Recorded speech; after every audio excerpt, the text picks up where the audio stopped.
Swadhyayat yogamasita, yogat swadhyayam amanet, swadhyaya yoga sanyuktya paramatma prakashate, which is to attain that ultimate realization of the Paramatman. So two elements are very important, especially speaking in the realm of yoga.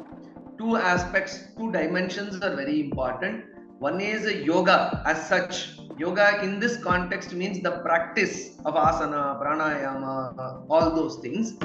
Along with that, swadhyaya. Swadhyaya has two meanings. One is japa, repetition of mantras. Swadhyaya also means the study of yogic literature. So without studying, what can you practice? So a good solid grounding in the study and as intended in the traditional way, as handed down in the traditional manner. So that is very essential. So in this peer-reviewed article that I was also one of the co-authors.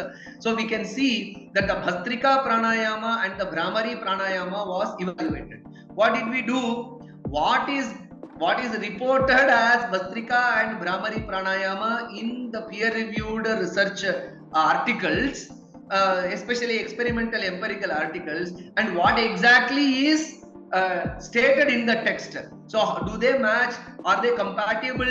So that we thought, so we could see that while taking 25 peer-reviewed research articles on Brahmari and Bhastrika, wide differences on what the traditional texts speak about Bhastrika and Brahmari and what is reported or indicated as being administered as Bhastrika and Brahmari. Difference between practice guidelines and traditional texts and published research with respect to the depth of breathing, textual understanding. We have dictionaries, we have translations, but the translations are very especially the dictionaries are dangerous certain extent. So let me give you an example of the very meaning of the word hatha. How Monier Williams is much referred to English dictionary, English Sanskrit to English dictionary. So how he misreads Hatha Yoga. So what is the meaning of Hatha? You can see that Monier Williams says, and many reprints of this dictionary, and even now many Sanskrit scholars, unfortunately, they refer to this dictionary only. He says it is Hatha Yoga is a kind of a force yoga or abstract meditation.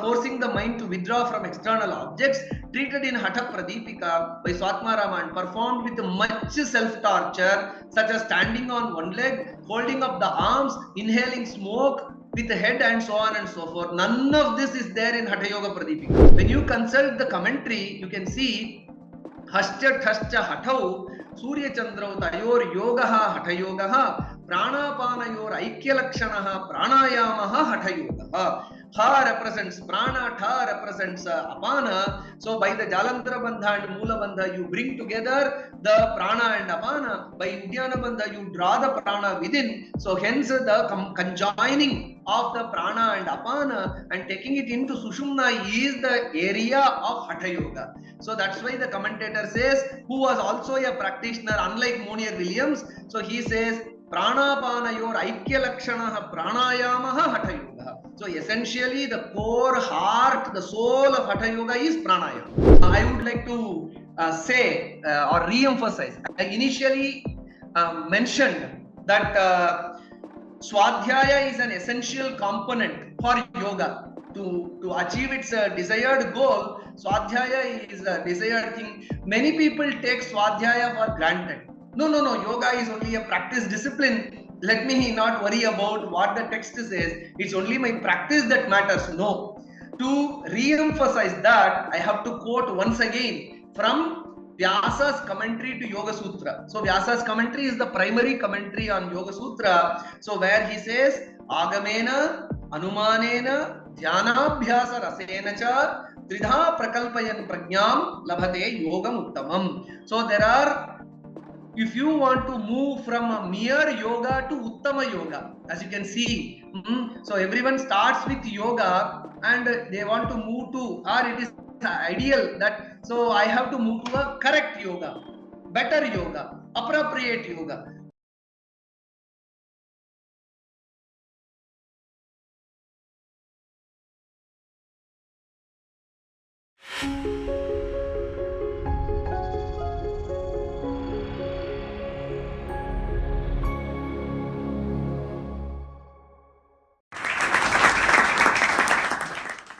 Namaste and welcome to all the viewers that have joined us today on Indic Talks, which has been organized by Center for Indic Studies in Indus University.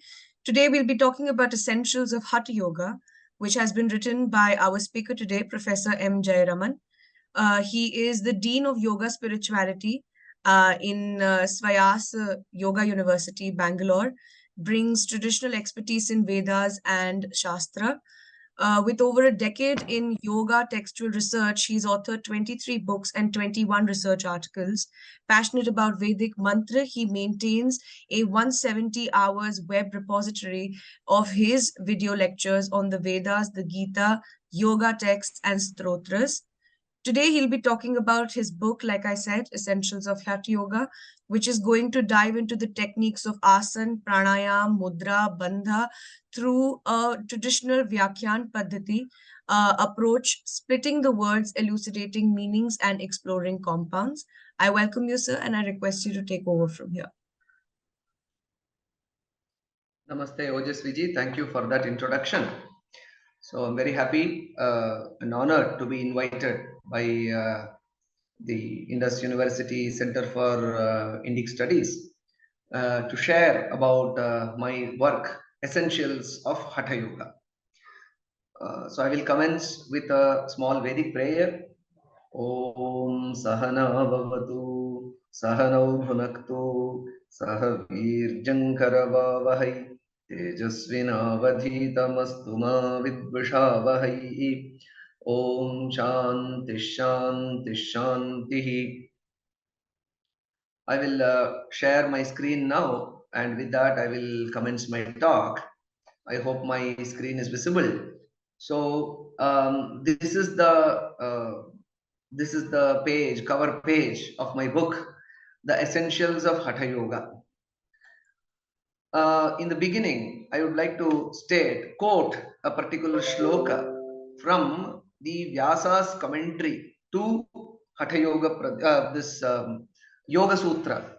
So he says, Swadhyayat Yogam Asita, Yogat Swadhyayam Amanet, Swadhyaya Yoga Sanyuktya Paramatma Prakashate, which is to attain that ultimate realization of the Paramatman. So two elements are very important, especially speaking in the realm of yoga.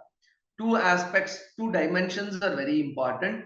One is yoga as such. Yoga in this context means the practice of asana, pranayama, all those things. Along with that, swadhyaya. Swadhyaya has two meanings. One is a japa, repetition of mantras. Swadhyaya also means the study of yogic literature. So without studying, what can you practice? So a good solid grounding in the study, and as intended in the traditional way, as handed down in the traditional manner. So that is very essential in the practice of yoga. So that is Swadhyaya, the traditional study, and yoga is the practice of it. Only when these two go together, Paramatma Prakashate, that is the realization of the Paramatman, is possible. Or else mere study, no practice, that will also not help. Mere practice without insightful study will also will not lead us to much progress in that sense. So an insightful progress is possible only when Swadhyaya and Yoga come together, join together. And so to add some value to the Swadhyaya dimension in the field of yoga, this book, Essentials of Hatha Yoga, has been written. So this is a slight introduction to this. Now I'm just giving you the structure of my talk. Here, I will just, I've divided into three parts. One is the book itself. What does the book contain? Number one. And then the second point is the why of it. Hundreds and thousands of books are there in India and abroad. So the why of this book? So that is the second point that I will be discussing. And then the how of it. How did I do this? What is the approach? Or what led to this book? So these three will be discussed as an introduction, as an appetizer, as a teaser for you to look into this book, to consider reading this book. So now this book is this is the book, the first topic, the book itself, and just introducing the what you can see in the book is the content page. You can see right away. There's a foreword. It has a introduction given by a very senior yoga practitioner, teacher, mentor, Sri S. Sridharan, who is holds very senior positions in Indian Yoga Association. He is traditionally trained under Acharya Krishnamacharya. Krishnamacharya is the teacher of even B.K. Iyengar. So he has written a foreword, and then there is an introduction, and then there are two parts in this book, basically part 1 and part 2. Part 1 gives the content and structure of Hatha Yoga Pradipika. When I say essentials of Hatha Yoga, there are so many Hatha Yoga texts, but the central, important, compact, systematic, well-respected literature in Hatha Yoga across the globe in the yoga practice, in the realm of yoga practice, is Hatha Yoga Pradipika. So when I speak of essentials of Hatha Yoga, I speak about the essentials from the text Hatha Yoga Pradipika. So in the first part, in about 20 pages, I discuss about the content and structure of the Hatha Yoga Pradipika text. And then in the part 2, so there is a textual immersion. As you can see, the title, the subtitle itself indicates. So it's in the book you will see that this is a textual immersion. So a textual immersion into asana, textual immersion into pranayama, textual immersion into the mudras and bandhas. So all these, what is textual immersion? All that will become clear as I go ahead with my talk. And then there is an appendix section also where I discuss about Nadanusandhana practice, which is also an integral dimension in Hatha Yoga. And then certain important words on asana, pranayama and mudras are collected and given for as a ready reckoner towards the end. So you can see here, when I said the text in the first chapter of about 20 pages, you will have the content and structure of Hatha Yoga Pradipika will be given. So how have I approached is there are all the verses of Hatha Yoga Pradipika. So they are summarized. So there are about 400 verses. So I have clubbed all those verses into meaningful clusters. Just like as you can see here. So verse 12 to 14. So what is the major content in that? So what is the theme in that homogeneous cluster? So that is presented. Similarly, verse 15 to 16 in first chapter. So it speaks about 6 factors of success, 6 factors of failure. So whoever is preparing for some examination on Hatha Yoga, etc., so they can get a solid input. So if you go through this particular initial part, that is a very summarizes the full text in all its content. In the sense, nothing is left out. Every other content is summarized, giving the organizing the text into meaningful cluster of verses like 12 to 14, 16 to 18 in that way. So now the second part is textual immersion, as I just said. So what does that textual immersion contain? So this is a typical page in the text. So you will see that in this, so the first, see, there are in Hatha Yoga Pradipika asanas, pranayamas, mudras, Nadanusandhana practice, all this is given. So, and they are given in the form of Sanskrita shlokas, the verses. So first you will get the verse, and then the word split, and then the paraphrased meaning. In Sanskrita tradition, we call it as Anvaya, means the shloka will be given in a particular word order just to fit in the metrical requirement, but to make it into a meaningful sentence, you have to paraphrase it. So the paraphrased word order, and then the meaning to that is given, and then what is the essence of it, the purport is given, and then finally inputs from the Jyotsna commentary. Jyotsna is a very insightful commentary on Hatha Yoga Pradipika, very lucid Sanskrit commentary, and also a very written by a very practitioner, serious practitioner, has written, Brahmananda of the 19th century. So though it is a later text, but it's a very authentic text on Samskrita commentary on Hatha Yoga Pradipika. So this is what I call as textual immersion. So this popular asana, Paschimottanasana, I have given the example of that Paschimottanasana as to how this approach to Paschimottanasana is given. So every other technique of Hatha Yoga is given in this manner. So you can see not only the asana technique or the yoga technique, the benefits, the verses that discuss about the benefits are also given the same approach.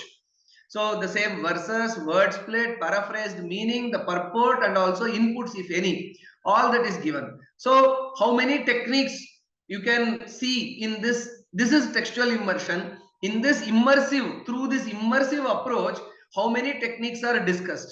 So this is the summary you can see here. So there are 15 asanas mentioned in the Hatha Yoga Pradipika first chapter. So all the 15 asanas are discussed in this immersive approach. In that also, Siddhasana is a prominent asana. 5 variations of Siddhasana are discussed here. And Padmasana is also another important meditative posture. For meditation, you need that asana. So 3 variations of that Padmasana is discussed, which is inclusive of all these 15 asana techniques have been given this way. And then 10 pranayama techniques. So basically 10 breathing techniques. So Ashta Kumbhakas, even in that, so the Ashtakumbhakas plus the Nadanusandhana, sorry, this Nadi Shodhana practice and Kapalabhati practice is also given. So these 2 are included. So these are the pranayama techniques that you will find. And then mudras and bandhas. So in the mudras and bandhas, 5 mudras and which includes 3 bandhas also are given. One important disclaimer that I have to give is that as this was basically composed while I was working in the Krishnamacharya Yoga Mandiram, so this follows the Krishnamacharya tradition. For example, Acharya Krishnamacharya did not teach about the kriyas. Means kriyas are the cleansing actions which prepares the body for pranayama. In the view of Acharya Krishnamacharya, all these kriyas are not necessary. And even in Hatha Yoga Pradipika, there is a verse which says, Pranayamaireva prashushyanti malayiti acharyanam tu keshamchit anyat karma na sammatam. There is a school of thought traditionally from many centuries that while the 6 kriyas are essential, like neti, vasti, dhauti, nauli, all these practices are there, they are not mandatory, they are optional. Pranayamas themselves can cleanse the body. So that's the view that is stated in Hatha Yoga Pradipika itself. Texts like Yoga Yajnavalkya Samhita, they do not discuss the Shat Kriyas. So hence, going by the Yajnavalkya tradition, going by the Krishnamacharya tradition, this text does not get into the discussion of the Kriyas. And also, those mudras which are considered as Vamachara by Acharya Krishnamacharya, those also have been left out.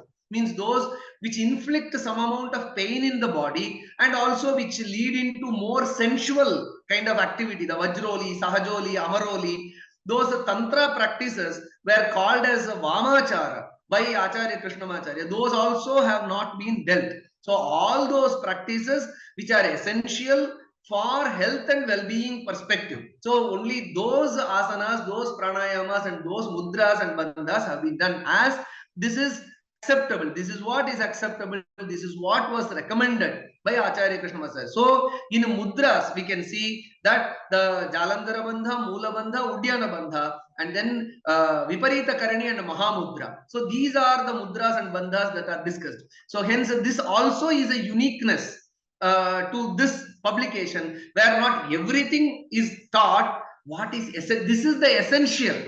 So when you say the text is essentials of Hatha Yoga, this is what is the essential dimension of yoga from the perspective of health and well-being, and also from the perspective of spiritual advancement.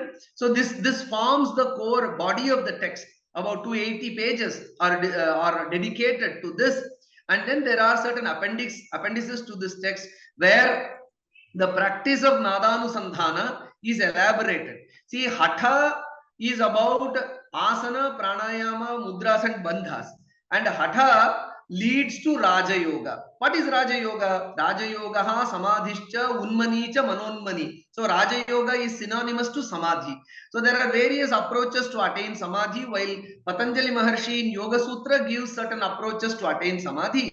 In the Hatha Yoga Pradipika, the method to attain samadhi is Nadanusandhana. So an article, an analytical article that was written is appended to this book. So again, as this is essentials of Hatha Yoga, Asana Pranayama Mudras form the main part of the body, main body of the text. And then while this Nadanusandhana is appended to the text, so that what is the destination, that is clarified through this. And one more thing is, in the appendix, you can see important words in the context of asana, important words in the context of pranayama, important Sanskrit terminology in the context of mudras and bandhas. They have been listed and given. Also, they are also classified as words indicating the various limbs of the body, upper part of the body, lower part of the body, words indicating action, and then again words which are after doing this you should do this. So such other words or all those have been classified and given. What are the adjectives and adverbs? They are also classified and given, so that a person who pursues this book clearly understands what these terminologies are. It is not that some text is given, some translation is given, I blindly just take what the translation says. No, you can cross check, cross verify whether these translations and these words are matching with each other, so that this is an immersive, authentic approach, so that I get a direct link to the text, even though if this is an improvement over the existing Hatha Yoga texts, because this approach will really help a person, empower, actually it will empower a practitioner to verify the veracity and authenticity of what the verse actually says, what the meaning is there, and whether am I reading it properly, whether am I understanding it properly. All that can be done through this text. And then at the, see, this is the body of this text, and at the end you can see a small excerpt from about this book written by Sri S. Sridharan, senior yoga therapist and mentor of Krishnamacharya Yoga Mandiram. So he says it's a very traditionally respected yoga organization. So he says the textual immersion workshops were on Hatha Yoga Pradipika, organized by the research department of Krishnamacharya Yoga Mandiram, was led by Dr. M. Jayaraman. They received enthusiastic response from serious yoga teachers and practitioners from India and abroad. The present attempt is to bring out the proceedings of the unique workshops in the book form for preservation and use by those interested in understanding the nuances of this great text. So as evident from the testimony, so this is a text which is not written as a text. It is a text which was experienced by the practitioner, and then it has been compiled so that it helps really in a classroom situation. It is not meant as to be read in solitude. No, it is to be used as a classroom material, and it has been used as a classroom material, and not only in India, in abroad also, and it has received a very good feedback. I will present about all that in due course. So this is about the book. It is about this book that I am going to spend a little more time describing. So now we have seen what the book is, and now the why of it, why this book is necessary. So that is now presented. One is 2 points. One is to avoid the pitfalls, the current pitfalls that we can see in the teaching, learning scenario in Hatha Yoga, and to also get enriched by the traditional wisdom. Most of the time it is left unattended. That justifies the why of it. Now let us look into so how it helps avoid pitfalls. So one thing has to be flagged here. Recently, I had an opportunity to be one of the co-authors of this paper, a comparison of practice guidelines for yoga breathing from the traditional text and PubMed indexed journal. So in this peer-reviewed article that I was also one of the co-authors.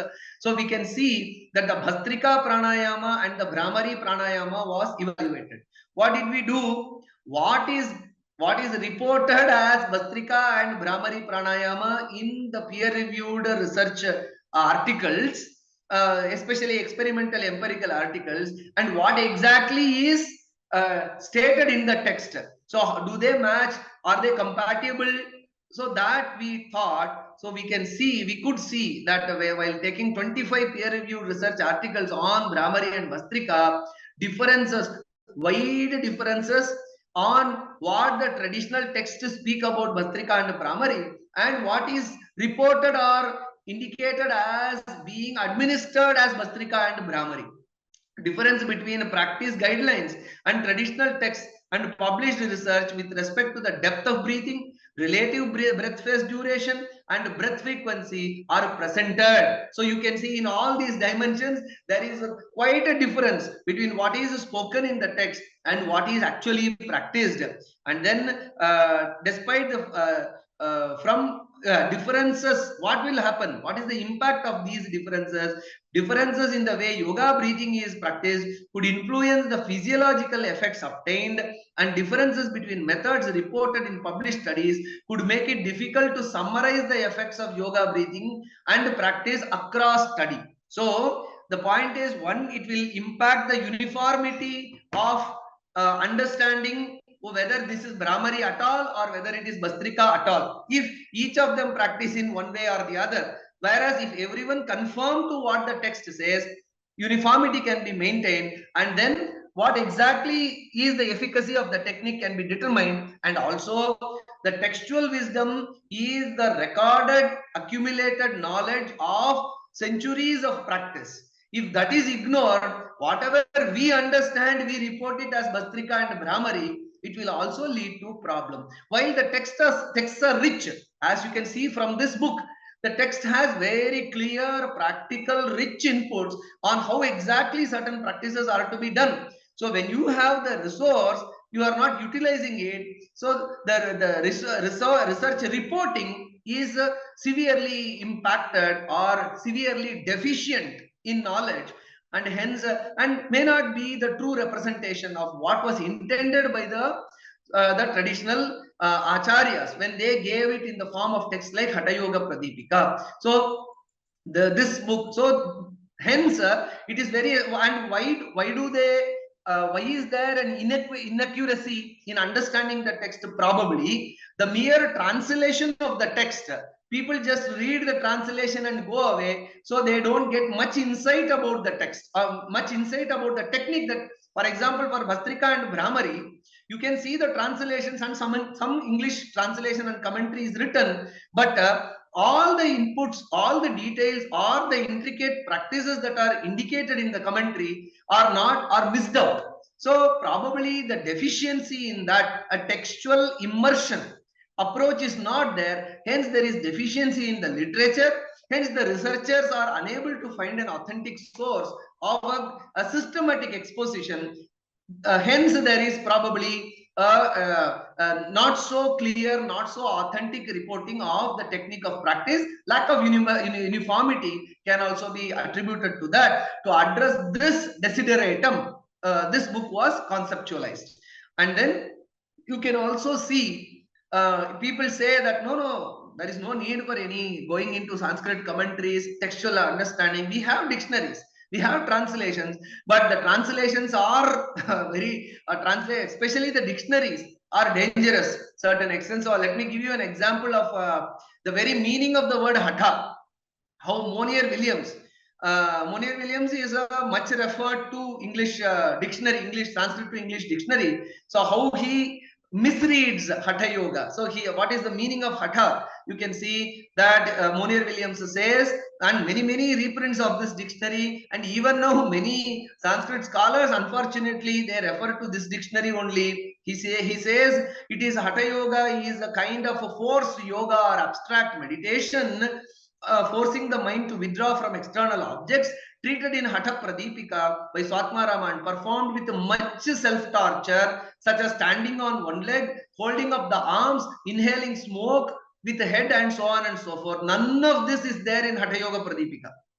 That is, standing on one leg, hanging upside down, smoking, all that is not mentioned in Hatha Yoga Pradipika. One of the Western scholars, contemporary Western scholars themselves have condemned this view, where Jason Birch says Monier Williams has confounded Hatha Yoga with various extreme practices of asceticism that appear in the Puranas, but not at all in the corpus of Hatha texts. So these techniques are not at all there in the corpus of Hatha text. But unfortunately, this dictionary has seen so many reprints, and even now we refer only to Monier Williams basically.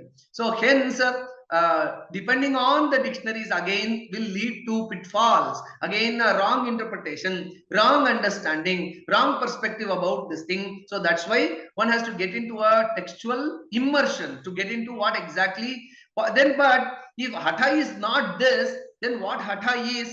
When you consult the commentary, you can see Hascha Thascha Hathau Surya Chandrau Tayor Yogaha Hatha Yogaha Pranapanayor Aikya Lakshanaha Pranayamaha Hatha Yogaha. Ha represents prana, tha represents apana. So by the Jalandhara Bandha and Mula Bandha, you bring together the prana and apana. By Udyana Bandha, you draw the prana within. So hence the conjoining of the prana and apana and taking it into Sushumna is the area of Hatha Yoga. So that's why the commentator says, who was also a practitioner, unlike Monier Williams. So he says, Pranapanayor Aikya Lakshanaha Pranayamaha Hatha Yoga. So essentially the core heart, the soul of Hatha Yoga is pranayama.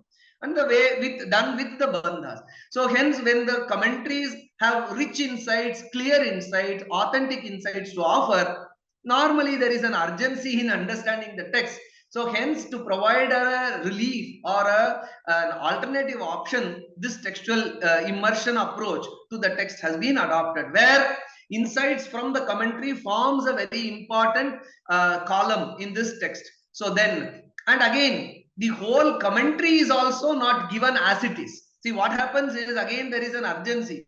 I myself worked on a direct translation of the commentary literature. But again, as I have seen, that not many people sit and study the entire commentary. You again need to summarize it. So the essential practical summary point by point is given in this text, unlike the direct translation of it. So hence there is a right away, just like the packaged food readily available. So all the insights from the commentary, essential insights from the commentary are lined 1, 2, 3 about any given technique. So hence also, so to avoid such pitfalls. So again, certain translations are also, you can see that they are inadequate. So while certain translations are wrong like this, certain translations are also inadequate. Let me give another example from same Hatha Yoga Pradipika and Pranayama. This it's a quote after repeated. You have the three basic components of pranayama: inhalation, holding the breath, and exhalation. What is the basic thumb rule of these three? For that, you can see there is a shloka given in Hatha Yoga Pradipika. Yuktam yuktam tyajed vayum, yuktam yuktam cha purayet, yuktam yuktam cha badhniyat, evam siddhim avapnuya. Means one should gradually exhale, gradually inhale, and gradually restrain the breath. What does one understand from this? Gradual inhalation. Of course, in the source text also, the same word is repeated. Yuktam, yuktam. So does this make any value addition, knowledge addition about how to gradually exhale, gradually inhale, and gradually hold the breath? We don't know much from the source. But again, when you go to the commentary literature, you can see that Shanai Shanaireva Rechayet na Vegataha ityarthaha. So what is yuktam during exhalation? Slow exhalation. And then what is yuktam during inhalation? Yuktam yuktam cha, nacha alpam, nacha adhikam purayet. So appropriate inhalation means according to one's capability of taking the breath, not in excess, not less. The volume of breath that one can take comfortably, only that is yuktam, only that much should be inhaled. And then yuktam badhniyat, how to hold the breath in the intended manner.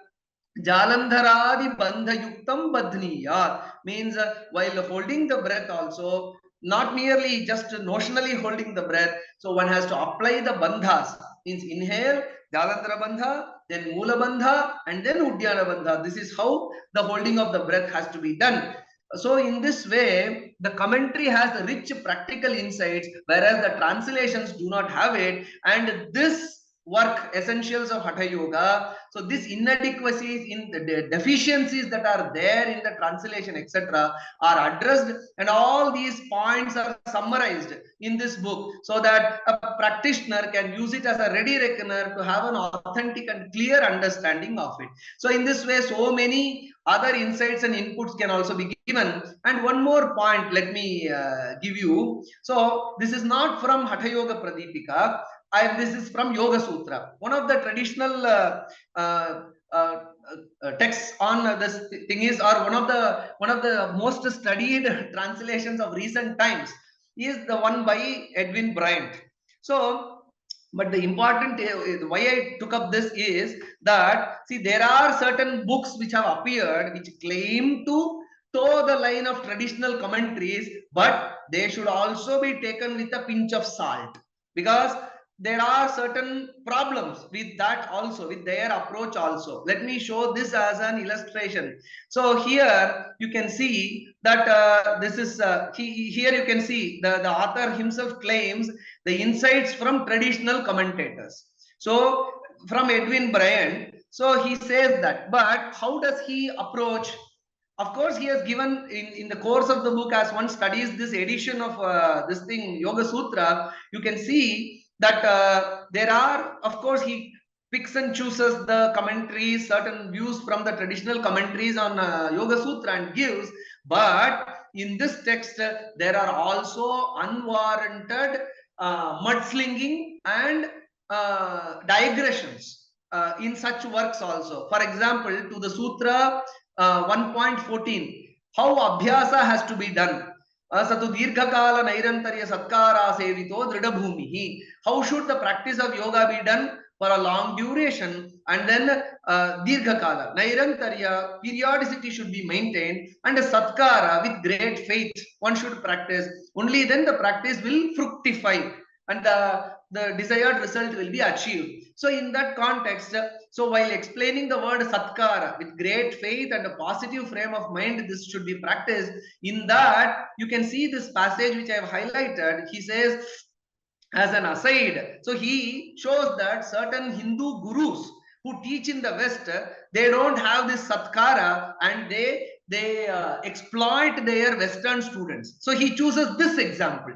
While the point he can see, as aside, many Hindu gurus and yogis have been embroiled in scandals that have brought disrepute to the transplantation. Also, you can see the expression transplantation, which means, you know, the meaning of the word transplantation means, transplantation means you plant it somewhere, make it grow to a healthy level, and then you plant it elsewhere from its original source of growth. See, when yoga gurus from India to West go, are they entirely uprooting the yoga from here and planting it there? No. So it is our idea, our Vedic Sanatana Dharma says, Krinvanto Vishwamaryam. Whatever noble thoughts we have, let us share it with others, and then allow others also to grow. We are not here to transplant, uproot this from here and keep it there.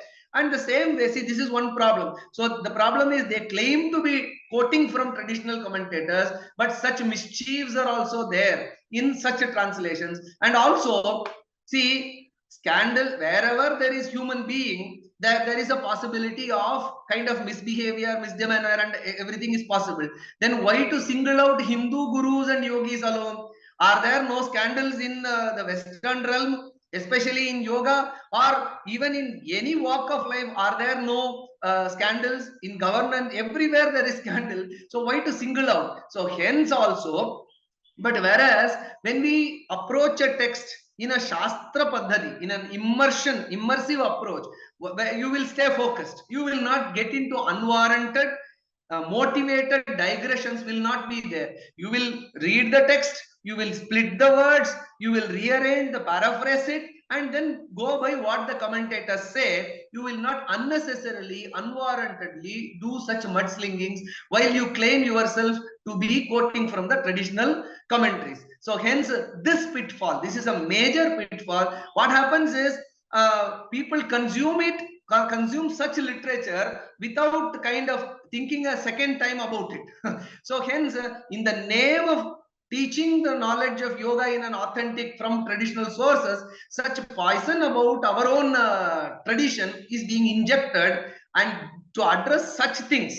So this immersion approach of padacheda, padarthokti, vigraha, vakya yojana, akshepa samadhana, this vyakhyana paddhati is there, which will keep you blinkered or kind of steadfast in the path of the understanding of the text alone without unnecessary digressions. So hence, this pitfall is also avoided in this Hatha Yoga. While this example is from Yoga Sutra, in Hatha Yoga also such digressions are possible, but this is a telling example. So I took the example from the Yoga Sutra literature. So such digressions, unwarranted digressions are avoided, and focus is kept only on the practice and technique. And one more thing is, not only mistakes are avoided, you can see the traditional commentaries giving many more practical details. In the sense, all these may also be experientially understood by a practitioner, but still all these have already been documented.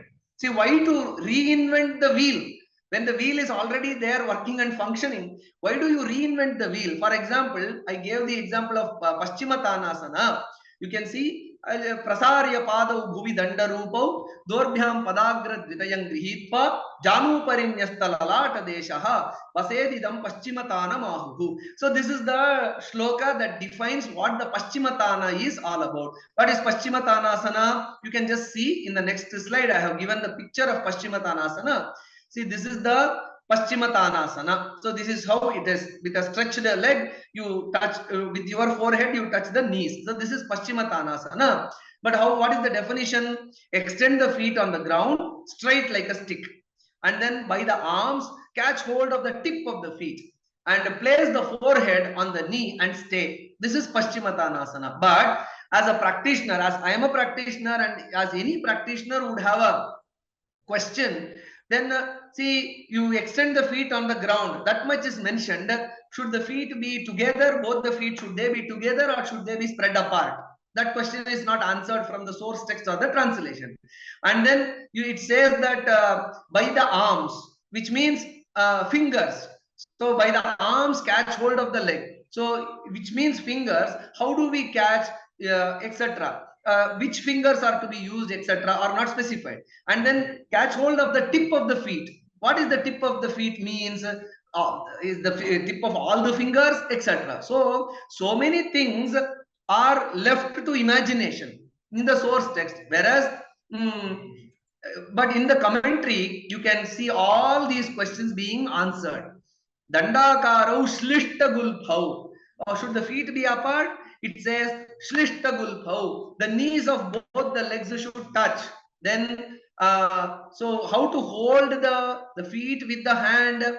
It says akunchita tarjanibhyam bhujabhyam padoho padayoho agrabhage. So with the index finger has to be extended and they have to be folded like a hook.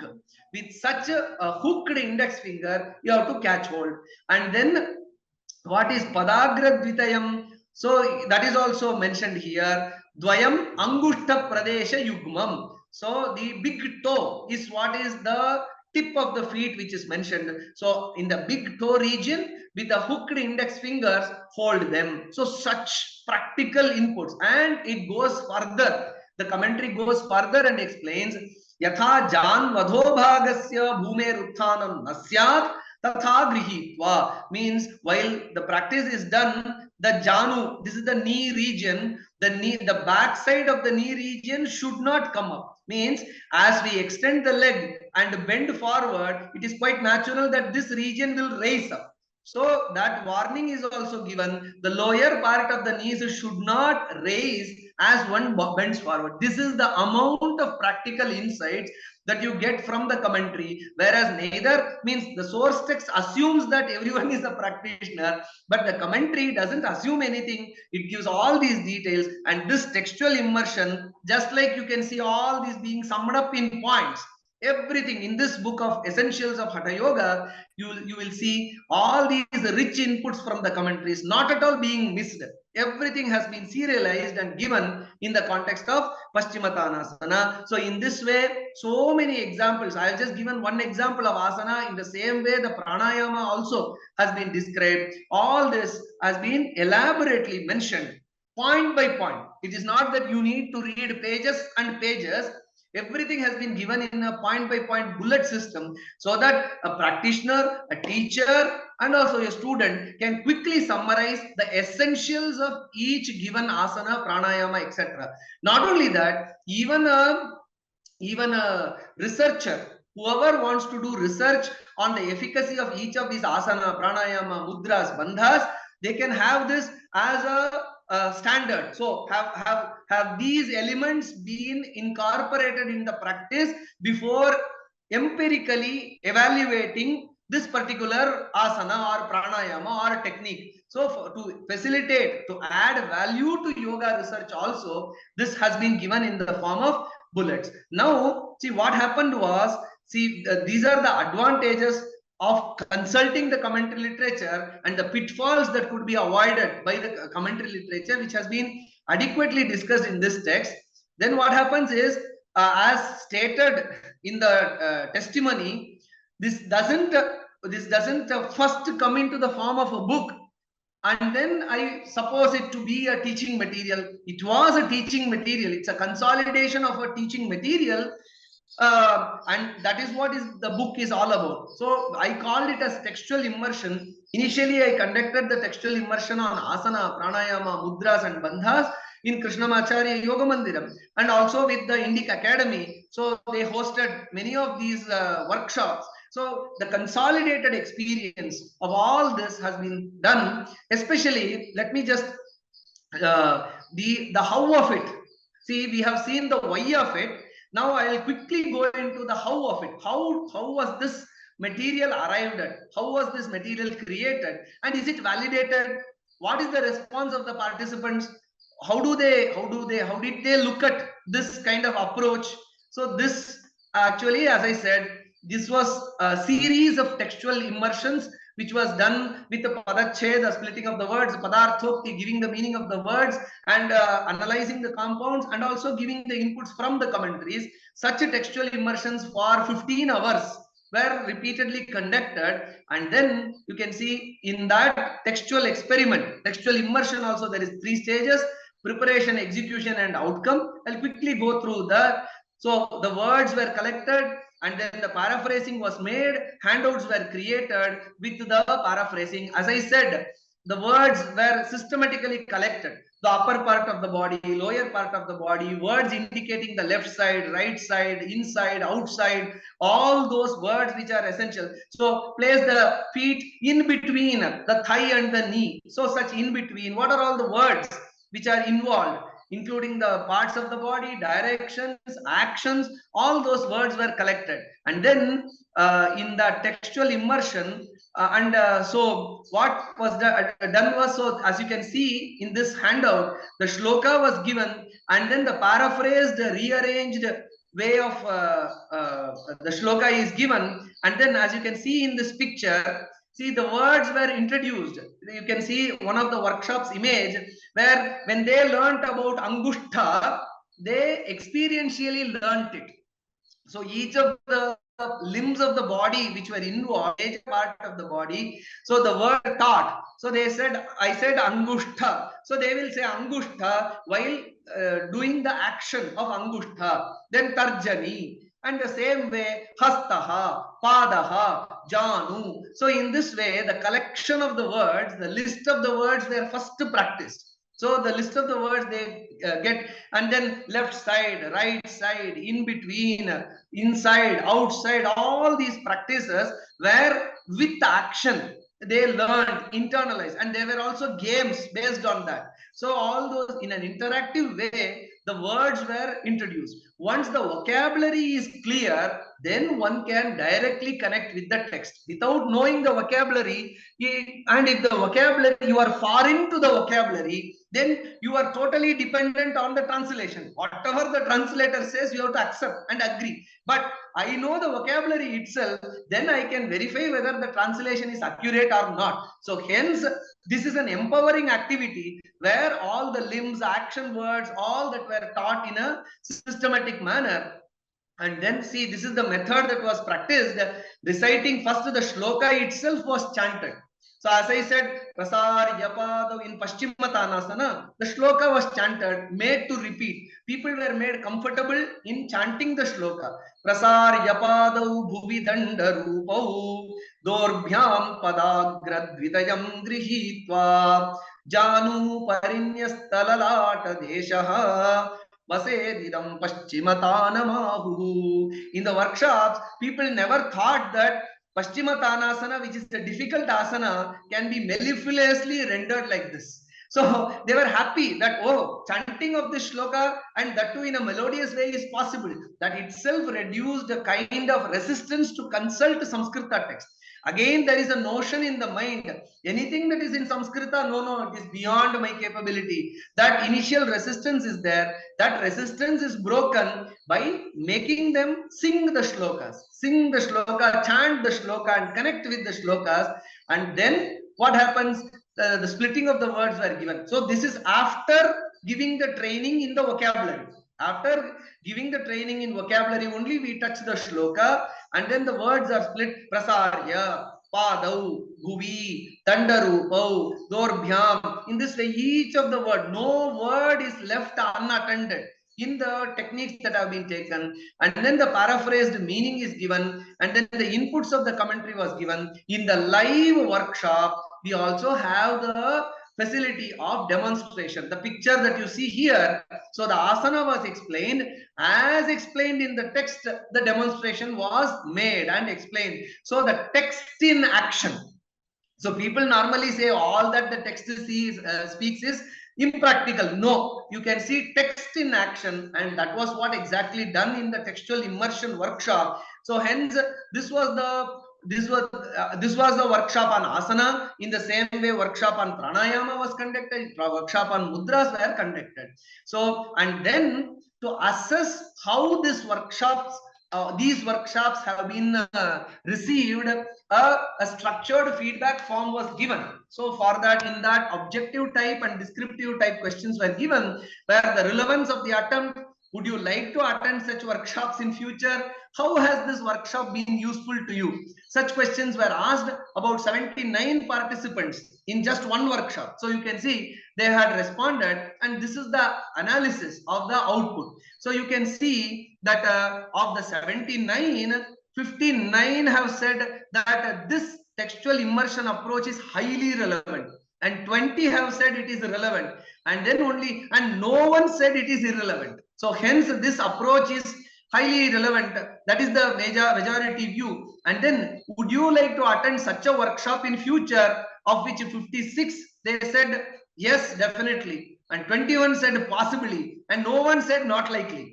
So hence this approach is well received by the participants. That is the testimony of the participants in themselves. And then when we look into certain descriptive, qualitative responses to this workshop, you can see how has this workshop been useful to you. Really useful, very useful, somewhat useful, good and informative, excellent work. And these are the specific comments that you can, these are general comments. These are certain general comments. So when you come to specific comment, you can see that very insightfully, learner-based outcomes are recorded. When you do a qualitative analysis of that specific outputs, you can see 22 people have indicated about learner outcomes. Some 5 people, they have observed the methodology and the tools used. And again, some 5 people observed about how the content itself was treated. So you can see that they said that the learner outcomes in this textual workshop, they said confidence increased, easy, interest increases, empowered to access the original. This is very important. This was the intended goal. Means taking the practitioner or empowering the practitioner to directly access the source without the intermediate of the translation. It is enjoyable and positive energy. See, these are all the comments from the feedback, and you can also see about the methodology itself. There are certain remarkable comments. Immersive, well thought out approach, research based strategic teaching and learning procedure. These are the comments. And then a research based approach which helped the participants decode the meaning of the verses themselves. So there is no intervention of the translation. So the practitioners are empowered to connect with the text directly, and the handout well designed and presented. So these are about comments about the methodology and the technique. And then the outcome of this textual immersion, it says practical information helped understanding the intricacies of asana. So this is again another intended outcome. All the intricate details of the asanas were brought out. That is an observation by the one of the participants. Got more insights about asanas and benefits, correct placement of limbs, precision of details. See, the remarkable, the hallmark of the textual knowledge is precision of details. So hence all these are the outcomes that were observed, and what was done was these feedbacks were written in the form of an article. So a research paper was presented in the the World Sanskrit Conference that happened in person. I had an opportunity to travel to Vancouver, Canada, British Columbia University, where I consolidated this educational teaching experiment based on the traditional Vyakhyana Parampara. I also consolidated the responses by the participants and then presented as a paper, and it was also published as a research paper in the proceedings of the World Sanskrit Conference, imparting yoga texts in Sanskrita, a teaching experiment and its outcome. So hence this book itself is a research based or pedagogical research based book only. So the research evidence is this, published in the international journal. So hence this summarizes the how of it. So a thorough systematic approach was created. It was implemented not one time, many times, and then the outcomes were observed, documented as a research paper, and then finally this has led to this book called the essentials were not arbitrarily arrived at. So when I say essentials of Hatha Yoga, they were on one fine morning. I didn't wake up and thought that these are the essentials of Hatha Yoga. This meticulous, methodical, collaborative approach was adopted and documented in a research with a research rigor, and then based on that only this essentials of Hatha Yoga book has been arrived at. So this is the how of it. So initially we saw the book itself, the structure, the why of it, how it avoids pitfalls, and also how it enriches the understanding, and then how this was created in a meticulous, methodical way. So this in a way introduces the text in all its intended dimensions. So before closing, I would like to say or re-emphasize. I initially mentioned that Swadhyaya is an essential component for yoga. To achieve its desired goal, Swadhyaya is a desired thing. Many people take Swadhyaya for granted. No. Yoga is only a practice discipline. Let me not worry about what the text says. It's only my practice that matters. No. To re-emphasize that, I have to quote once again from Vyasa's commentary to Yoga Sutra. So Vyasa's commentary is the primary commentary on Yoga Sutra. So where he says, Agamena, Anumanena, Dhyanabhyasa Rasena cha, Tridha Prakalpayan Prajnam Labhate Yogam Uttamam. So there are, if you want to move from a mere yoga to Uttama Yoga, as you can see, so everyone starts with yoga and they want to move to, or it is ideal that, so I have to move to a correct yoga, better yoga, appropriate yoga. What are the three steps? Agama, Anumana, Abhyasa, Rasa. The first step is Agama, is authentic, proper textual study. And then Anumana is the procedure of applying inferences, your analysis, and understanding the text better, which also involves empirical evaluation. And then I have studied well, I have experimented, I have developed my inferences. It is not enough. You should also have the rasa, joy in abhyasa, practice. Only then your yoga will become Uttama Yoga. So for that, the first step is Agama. The very first stepping stone is Agama. And this book, The Essentials of Yoga, is an attempt to make this Agama, to place this Agama in a sound or a very solid grounding. So when this first step is a solid, then the subsequent steps towards the reaching of the goal of Uttama Yoga can happen properly. So it is with this intention, it is with this purpose in mind, and with the seriousness of approach, this book, Essentials of Hatha Yoga, has been created. And I hope this gives a fair summary of this text. And I request all the listeners to consider acquiring this book and also letting me know your experience. And also this is intended as a teaching material. So I invite not only the practitioners but also teachers to take a look at this book, try applying this in their teaching practices, and let me know your feedback and observations. So with this, I conclude my talk, and then I profusely thank Indus University, Ramji, and also Ojaswini ji for giving this opportunity to share details about my publication. I'll just add one more thing. If anyone is interested in acquiring the book, you can see for copies, one can write to publications@kym.org. So it is available online. It's not available on Amazon. It is available with the publishers, Krishnamacharya Yoga Mandiram. One can write to the publishers and get the copies. Sorry for interrupting. No problem, sir. Thank you very much, sir. That has been extremely an insightful account on Hatha Yoga that has been simplified, yet there has been no compromise on the true meaning of what Hatha Yoga is. I'm pretty sure that with the mail that you have shown and displayed on the screen, a lot of people who are curious about your book shall reach out to you. We wish to have many such talks with you. Thank you very much. Namaste. Thank you very much. Namaste.